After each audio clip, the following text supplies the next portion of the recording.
Greetings all and welcome to the Alaska Bigfoot Studies. I am your host, Chuke. I've been loving this series. It's been over a year of every Sunday. You can wake up to your Chuke Sunday morning Bigfoot cartoon goodness. So really interesting content today. I am going way over the edge this time with some interesting stuff. I am seeking shelter under these trees from the rain, as you can hear. It's really picking up. We're having a wet fall. As this is being broadcasted, I am actually out on an expedition slash hunt, and it's going to be wet weather. I'm going to be sleeping in the mountains in a little bivy sack, perfect little burrito for a bear or a Sasquatch to just roll me up and eat me. And so a little bit terrified about that, but it is relaxing being in the rain. I probably am going to get wet this weekend. We'll see how many days I can make it. But I wanted to return to the idea of the Nephilim in Bigfoot origin stories because I do believe, I'm not 100% sold on it, but I do believe it gives some good points when it comes to Bigfoot and Sasquatch stories, how they came to be, their size, some of their abilities. Boy, it is really raining out here. It's relaxing. So let's check in with Rob Roy Menzies and we'll talk about it. So this is an interesting aspect of Bigfoot. And I actually first heard about it from you. You were telling me about the Nephilim camp. So I researched it and there's a couple different takes on it. So biblically, what the Nephilim were, there's the story of Lucifer, the fallen angels. God kicked them out of heaven. The fallen angels fall to earth.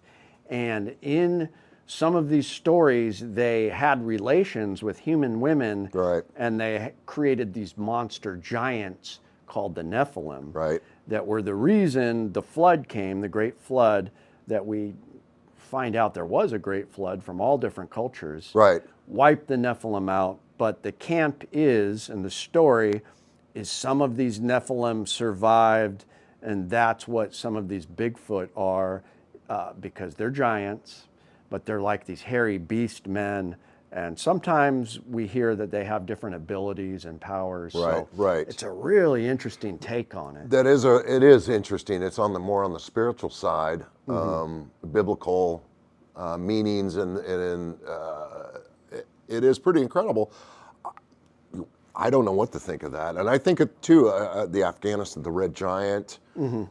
Sometimes that gets blurred into Nephilim as well. Okay. You've heard the story of the Afghanistani Red Giant that the soldier army unit ran into. Right. Yeah. Slaughtered it. They ended up helicoptering it back, and it disappeared. And that was like an urban legend from the It Middle is. East, the Gulf War. Like the 90s or 2000s. I mean, it's Okay. pretty recent. So it was in Afghanistan. Yeah, it was in Afghanistan. A unit. The gist of it, one unit, they didn't hear back from a unit. They sent another unit to go check on them, and they found the bodies of their comrades all torn up and this cave, and all of a sudden this giant red-haired man comes out with a spear, Right. and starts yelling at everybody, and actually kebabs one of the soldiers, kills him with a spear. Man. And so all the other guys shot it, and they brought it down and radioed in a helicopter, and they took it away. They never, saw it again. But there's been multiple YouTube videos of this. There's even been, there's one video I watched of a supposed eyewitness that was there. And he's all blurred out and whatnot. That was probably 4 years ago. I mean, this has been going on for a while. Right. I don't know what to think of it other than it's probably an urban legend. Yeah. I want to believe. Right. But it's a little too out there. I don't know. But a lot of people, I know it's kind of blurred into the Nephilim thing. It's that red-haired giant. Some people think was a Nephilim, and they still survive over in the mountains of Afghanistan. Yeah. So there is a lot of stories about it. There's a lot of interest about it. I know a lot of people, who have looked into it. I haven't looked into it, as much as a lot of people. So I'm just commenting on what I know about it. But Yeah. those who have looked into it really think there may be a connection with it. Right. maybe it is. Maybe there is some truth behind that. Right. Besides it being just a relic hominid, that survived. Maybe this is something. Yeah. Again, we don't know what all lies in this universe. We're still finding out. And Yeah. but it is incredible. I've heard of stories from here of the bigger Bigfoots. I want to say it was Skilak Lake Iliamna, the mountain range beyond Lake Iliamna. I've heard from sources there's giants living there. Oh, wow. Giants, not Sasquatches, but like giants. Giant. Wow. And of course, this is coming from people who live in the lower 48. They don't live here in Alaska. Right. And I don't know anybody who's personally been on those mountain ranges Right. and seen giants, but I've heard it. Yeah. So it's interesting, though. I don't know if it's Nephilim or not, but it seems to be one of the answers that we kind of come up with. Yeah. Well, I'm going to talk about the kind of Zechariah Stitchin Anunnaki. We'll check in with beans. But one thing I was going to ask you about is this Nephilim kind of take on Bigfoot would account for some of the abilities that they might have. Because what abilities have we heard in some of these stories? Well, as far as the Nephilim's powers, I'm not really sure. I'm not versed on what they supposedly could do. Right. But as far as Sasquatch now, them being able to kind of be transparent. Right. The red eyes glowing. Yeah. Their vocals. They're seemingly like some people think they have two vocal cords. Two rows of teeth. You hear all these rumors Right. that kind of align with the Nephilim Yeah. theory, but then a lot of these, I guess you call facts or evidence of what we have, also aligns with ancient hominids too. Right. Like we were talking about the old books with the caveman drawings and Yeah. some of these hominids, ancient hominids, look very Bigfooty. They do. And then you read, oh, he's only 3 feet tall. Oh, Right. okay. Yeah. Oh, but there were some out there that were like our size. Right. But who knows how they, grew, and maybe Sasquatch is one that we just haven't discovered yet. Yeah. But then again, maybe they're leftovers from, Yeah. a biblical time. The Nephilim, maybe they are. Right. I hope I find out before I pass on. Me too. It's been a mystery my whole life. Yeah. And like we were saying, it just keeps going. It You does. kind of start losing interest, and then all of a sudden Ronnie LeBlanc says, oh my God, there's film of 5 Sasquatches attacking people. And then you're all, oh my God, and then you're back into it again. Right. And you wait, and the clock's ticking, and nothing. And you start Yeah. going, oh man. But, I still go out all the time. Yeah. I love to go out in nature, and I'm looking for everything. I'm not just looking for Bigfoot, but I am looking. Right. If I see an odd footprint, I'm going to look at it. Yeah. I'm probably not going to think Bigfoot. I'll be like, no way. But I'm very open to that sort of thing, and I'm just curious. I'm very curious. It's fun. It is fun. So the whole Nephilim Bible, boy, that's almost like a chapter I haven't really taken on 100%. Yeah. There's a lot there. But those people that have done the research, I think there's maybe something to it. It is pretty interesting. So, yeah, I applaud them for doing that. But Absolutely. we don't know. I don't know. Yeah. Well, we'll continue to investigate. So I always love checking in with Rob Roy down there at the shop, the Bigfoot Art Gallery in Palmer, Alaska. If you're visiting South Central Alaska, definitely go check him out. It's a lot of fun. But when it comes to Nephilim, there are several different approaches and a couple different schools. First of all, there's the straight biblical approach. If you look at the classic biblical texts, the Nephilim is briefly mentioned, and it is stated that, the fallen angels had relations with human women, and these giants came to be known as the Nephilim. They were very wicked, and that is why the great flood happened to wipe them out. So that in itself is very interesting, and I forgot the guy's name, but I listened to a podcast on the Sasquatch Chronicles where a Bigfoot researcher who had contact with Bigfoot on his property, I believe it was in the Appalachians area, but a really good interview. I was really fascinated by it. And after talking to Rob, that's kind of what drove me in this direction to research some of this.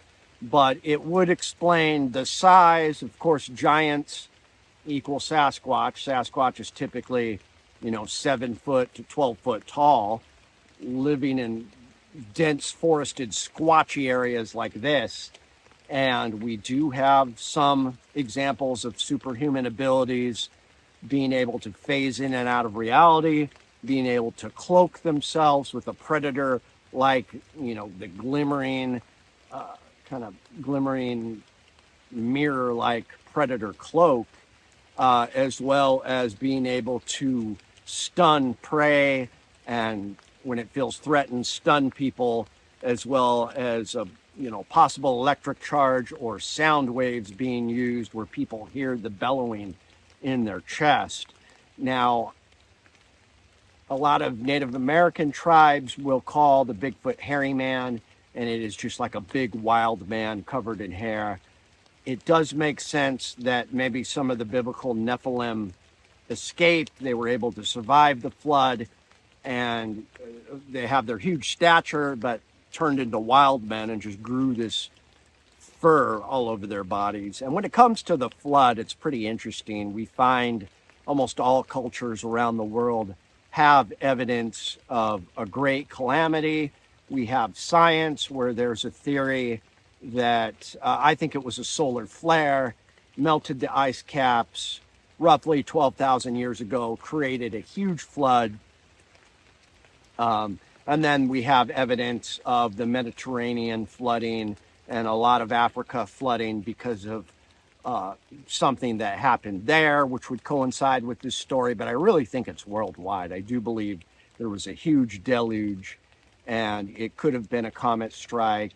We have ideas of what took out the mammoths and the different ages. It's fascinating.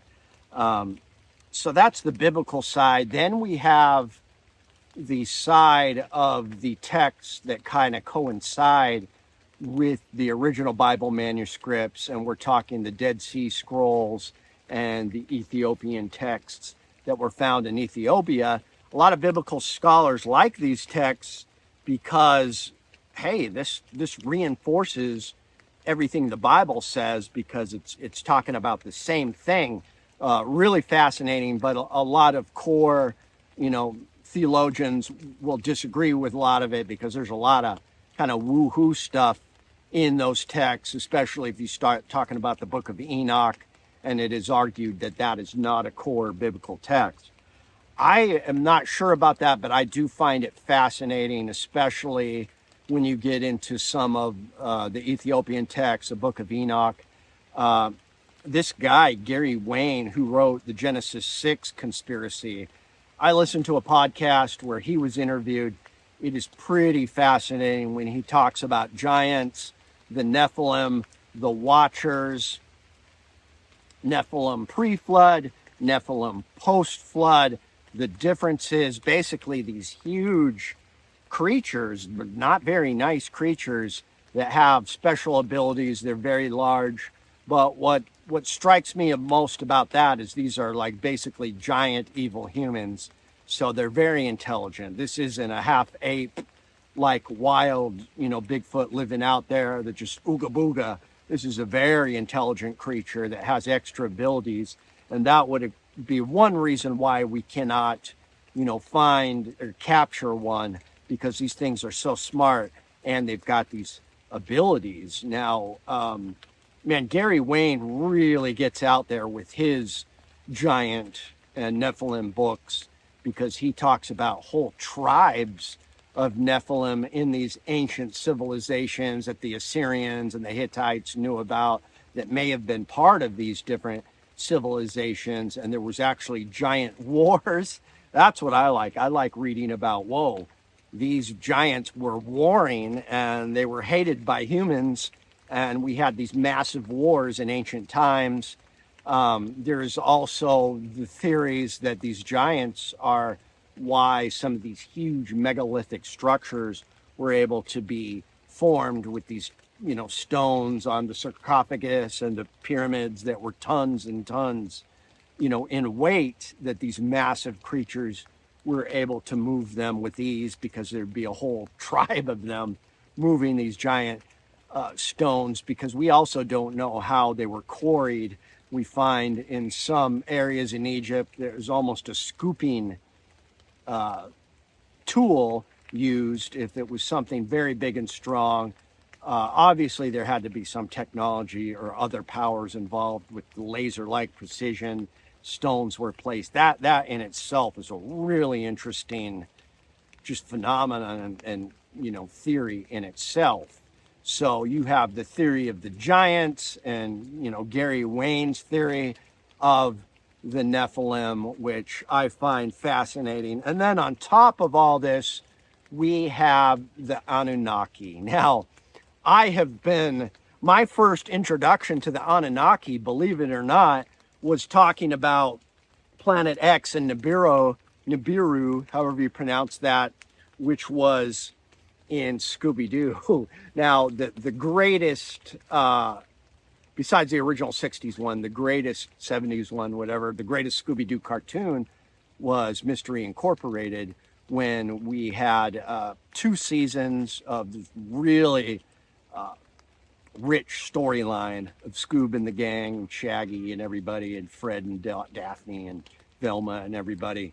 It was a little more modern. It was obviously had some computer generated graphics, but we had 2 seasons, very long seasons. I think it was 52 episodes, but anyways, it ended 2013, and I'm really bummed about that because it was one of the better Scooby seasons, and it kind of ended on a cliffhanger. I know a lot of people wanted to come back, but they were talking about Planet X, Nibiru, however it's spoken, that is this extra hidden planet in our solar system that has this elliptical orbit, or infinity shaped orbit that goes thousands of years, because it goes way out and then it comes back and comes very close to Earth. That, if you look at whatever his name is, Zechariah Stitchin, who kind of pioneered the whole idea of Nibiru and the Anunnaki, which is nothing new because it's ancient Sumerian texts. But we have modern astronomy putting out papers in 2024 saying, yeah, there's Planet X out there. We believe that, we have gravitational signatures, and, with these new telescopes, we can tell that it's out there, and it is, maybe 36,000 years, it's coming close to Earth. But these are actual modern day, astronomers and NASA people that are saying this. They're not reading Zechariah Stitchin. They're not reading ancient Sumerian cuneiform texts. They're coming up with this on their own, calling it Planet X. Now, Planet X is also known as Nibiru, is the home of the Anunnaki. Now, Zechariah Stitchin, he went really far out there with his theories, and it was all based on translations that he kind of came up with his own theories on, but it was based on the cylinder seals from ancient Sumer. Now, the Sumerian civilization is so fascinating because it's basically the first, modern human civilization that happened, started maybe 8,000 years ago, but definitely by 6,000 BC, it was kind of, in its prime or ending. I don't quote me on the exact dates, but you can look it up.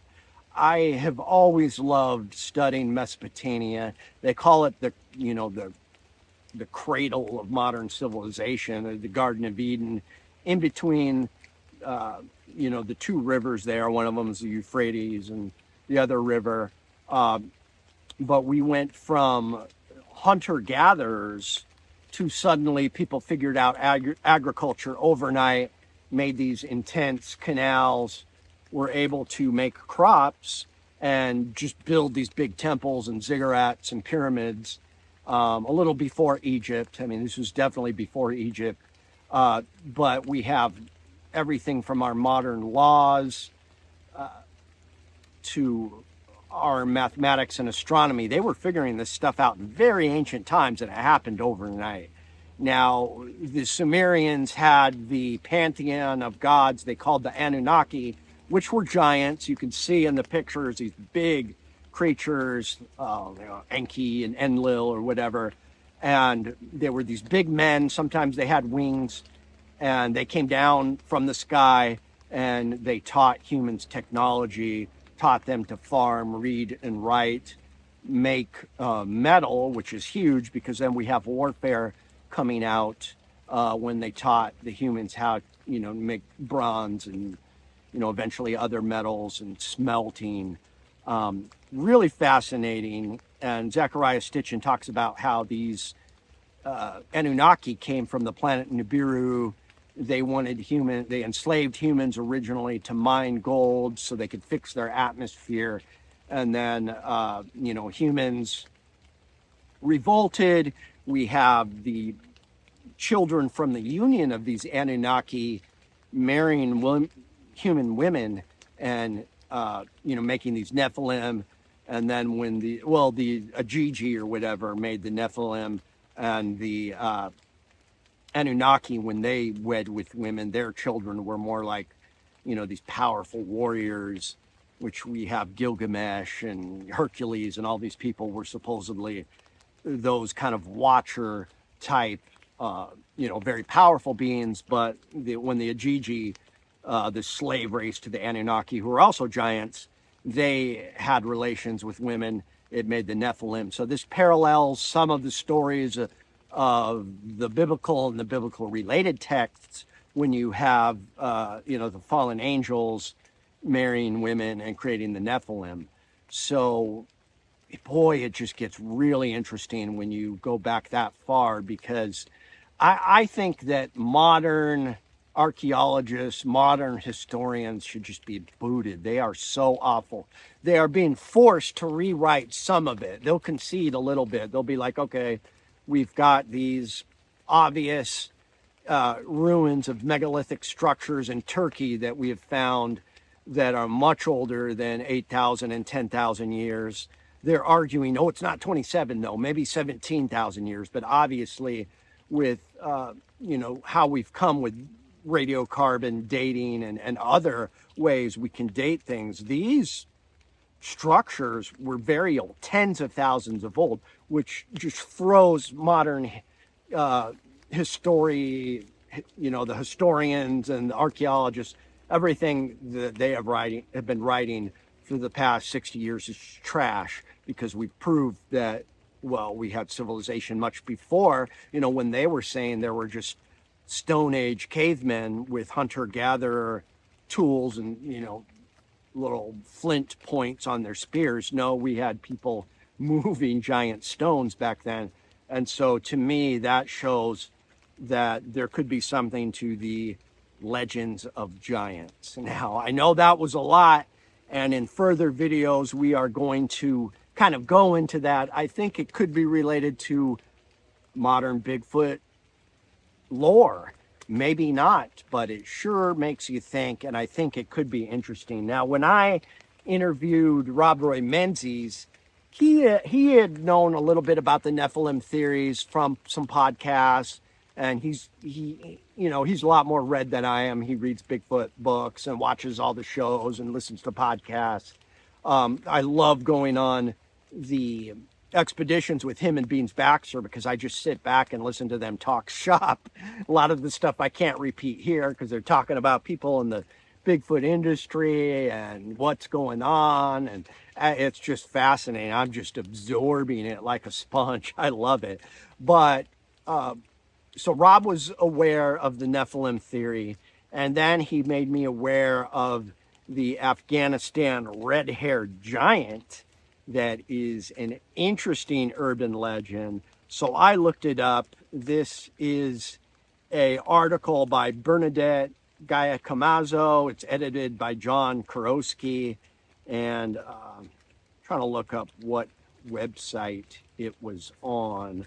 I don't see what website it was on, but I'll try to link it here, or put the title up here. So in 2002, an elite tactical team was said to have killed the Kandahar giant, obviously in Afghanistan, a 13-foot tall beast with flaming red hair, 6 fingers on each hand, and 2 sets of teeth. That is what Rob was describing. So this guy,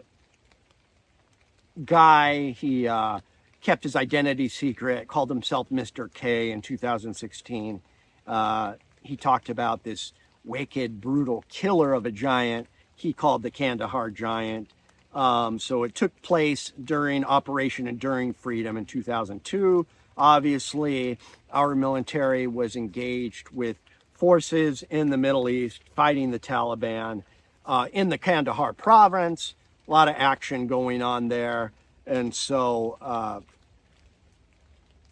this beast supposedly took some people out with a spear before it was brought down with 30 seconds of sustained gunfire. So they were just unloading full auto. They probably had 50 cals. So I got this all mixed up, the story. I apologize that. So this unit, high up in the mountains in Kandahar, came across a cave with scattered army equipment. No sign of missing soldiers. So some soldiers went missing. They investigated. And then they found this giant red-haired creature came out of the cave. They opened fire. They killed it. They hauled it off, and it was never seen again. Obviously, command got a hold of it, and they're keeping it a secret. And it is no new thing that the government might have information on Sasquatch, giants, big creatures. That's something we've talked about. Even in Alaska, I've talked about the big presence of the National Guard here before World War II, and how a lot of these bases were abandoned. But in Western Alaska especially, I've got a contact there. Patrick, my good buddy, lived in Western Alaska for 20 years. And he says that the people are pretty tight-lipped about it. That there's the Sasquatch that's ripping dogs in half. Delta Discovery, look it up. And they say the government knows about it, but they don't want us to talk about it. So anyways, really interesting story. Who knows if this is true, but I would like to believe about the Kandahar giant. It sounded like it had some extra special abilities, and it does coincide with, these stories that Gary Wayne tells of the Genesis 6 conspiracy, because we have tribes of red-haired weird giants, tribes of blonde-haired giants doing these battles. And obviously Afghanistan's in the Middle East. That's where all these stories took place. And we've got, a creature that survived the flooding and, was living in this cave, killing people. Military took it out. There are, legends in Afghanistan. The locals supposedly know about these large beasts. So that's what I have for you today. I will have a expedition video next week, because I'm going to be out searching for that dog man that I saw out in the interior of Alaska in the mountains. I'm going to the exact spot that roughly 8 years ago I spotted that. So I'm very excited about it. Thank you for tuning in. Thank you for subscribing. Shout out to Jomo and the kids. I'll have some more interdimensional Bigfoot stories for you, buddy. And we'll see you soon.